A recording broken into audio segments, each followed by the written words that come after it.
నన్ను క్షమించండి మామయ్య అంటూ కూడా పవన్ కళ్యాణ్పై మరి చాలా బాధపడుతూ ఉన్నాడట అల్లు అర్జున్. ఎంతో ఎమోషనల్ అవుతూ ఉన్నారట. నేను చేసిన పని తప్పే అంటూ కూడా ఎమోషనల్ అవుతున్నట్లుగా వార్తలు అయితే వినిపిస్తూ ఉన్నాయి.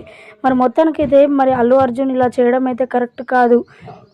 ఎందుకంటే సొంత మనిషి, సొంత మేనమామ, మరి అందులో ఒకటి ఎన్నికల్లో అలా ఆపోజిట్గా ఉంటే మరి మా మేనమామకి నా తరపు నుంచి చాలా ఇమేజ్ డ్యామేజ్ అవుతుందని కూడా ఏమాత్రం ఆలోచించలేదు అల్లు అర్జున్.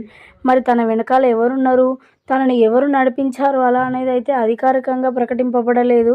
మొత్తానికైతే అల్లు అర్జున్ పవన్ కళ్యాణ్ విషయంలో ఇలా చేయడం కరెక్ట్ కాదు అంటూ కూడా తనకు తానే ఎమోషనల్ అయినట్లుగా కామెంట్స్ అయితే పెడుతున్నారు సోషల్ మీడియాలో ఫ్యాన్స్.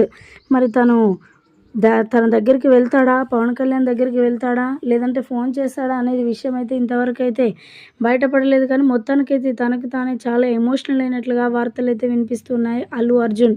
ఇక తాను తీయబోయే సినిమా విషయంలో కూడా ఏమైనా మరి కరెంట్స్ అంటే ఏమైనా డిస్టర్బ్ అవుతాడా అనేది కూడా ఆలోచించాడేమో. మొత్తానికైతే మరి ఎన్నికలు ప్రచారం అయిపోయి ఎన్నికలు అయిపోయిన తర్వాత మరి ఇక ఓటింగ్ విషయం దగ్గరికి వచ్చిన తర్వాత ఇలాంటి నిర్ణయం తీసుకోవడం ఏంటో ఎవరికైతే తెలియట్లేదు. మొత్తానికైతే నన్ను క్షమించండి మామయ్య అంటూ కూడా ఎంతో ఎమోషనల్ అవుతూ ఉన్నారట అల్లు అర్జున్.